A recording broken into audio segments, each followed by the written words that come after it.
So a new way to look at it is this. You're not done. You're actually in transition. And this is a new phase of life. Identity's not fixed. It's evolving. You can become someone else. You can and need to embrace transition. And you are not what your resume says you are. And this idea of loneliness, which is really critical and you want to be really careful of it, it's not a personal thing, it's a structural thing. You're not, retirement models up until now put you alone a lot. There's not this good push to go out and get involved with groups and meet other people, kind of hang on to your old relationships and not really taught how to create new ones. So we want to change that. So the first thing I want to do is talk to you a little bit about expecting retirement to be like a vacation.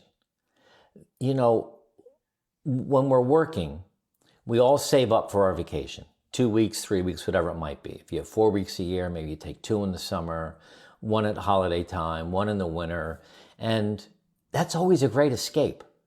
And it's good to disconnect from your phone and email and all of that. But retirement is not a full-time vacation because that doesn't work. I'm telling you, it won't work. Some people say they like it, they relax, they do what they want to do. That's good. But if you're mixing in at least some routine in the morning, you're going to the gym, you're working on your health, you're drinking less, you're really watching who you are, then you're going to be okay. But it cannot be a full-time vacation. So here's one thing that you can do is to start something in the morning. Set a weekly rhythm of goals or rituals or routines. I have a pretty significant morning routine that I now call a ritual, and I get up early and I journal and I pray and I read scripture, catch up on the news a little bit, and I go to the gym. I just start working out right away. So that for me sets my day and my week. So it's important to do that. So the other thing is thinking that your career was it, that it was your whole life and now you get to coast. No, your career, the job that you had, whatever it was, is just one chapter. You had the chapter in elementary school and high school and college, and then you might have had multiple jobs or multiple roles with that company.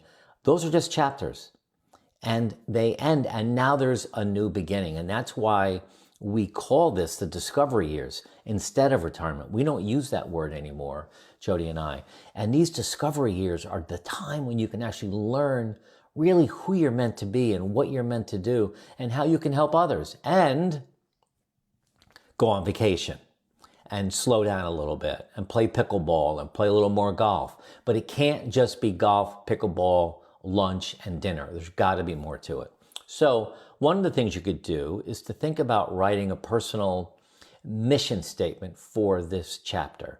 We talk a lot about mission statements in our masterclass that's going to be running again this September. I have a personal mission statement for all of the 7 pillars that we talk about, but the one that I love the most, my physical wellness vision, is to be physically independent at the age of 90.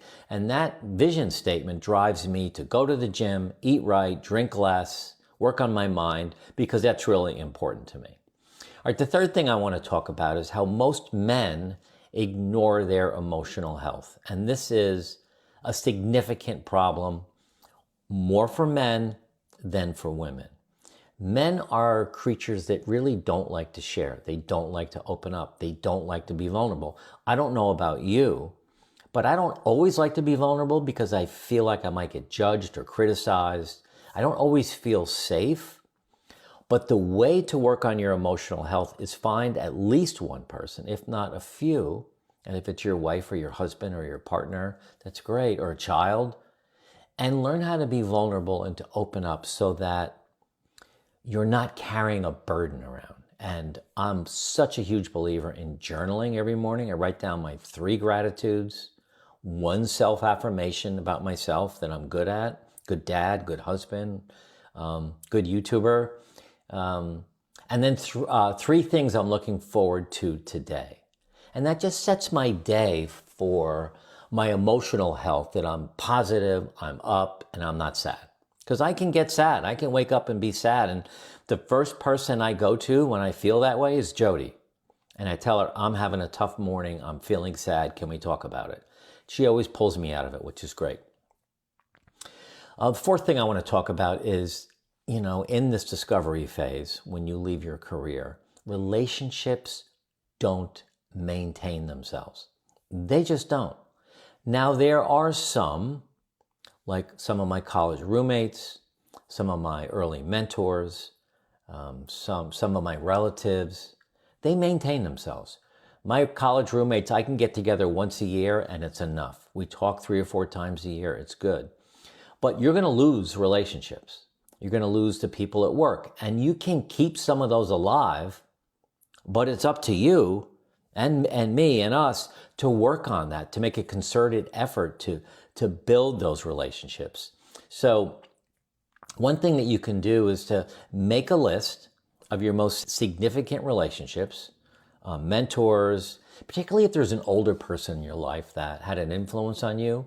Call them before it's too late to thank them for everything they did for you. I remember talking to my scoutmaster, Armin Lancia, and he was in his 80s, and it was just before he passed away. And I went to his house and sat with him and talked to him a lot about what he meant to me. And I've done that with one of my dad's old business partners and all of that. So these relationships are important, and work on creating new relationships. But make this list and reach out to one friend a week for the next 6 weeks and see what happens. I think you might be surprised.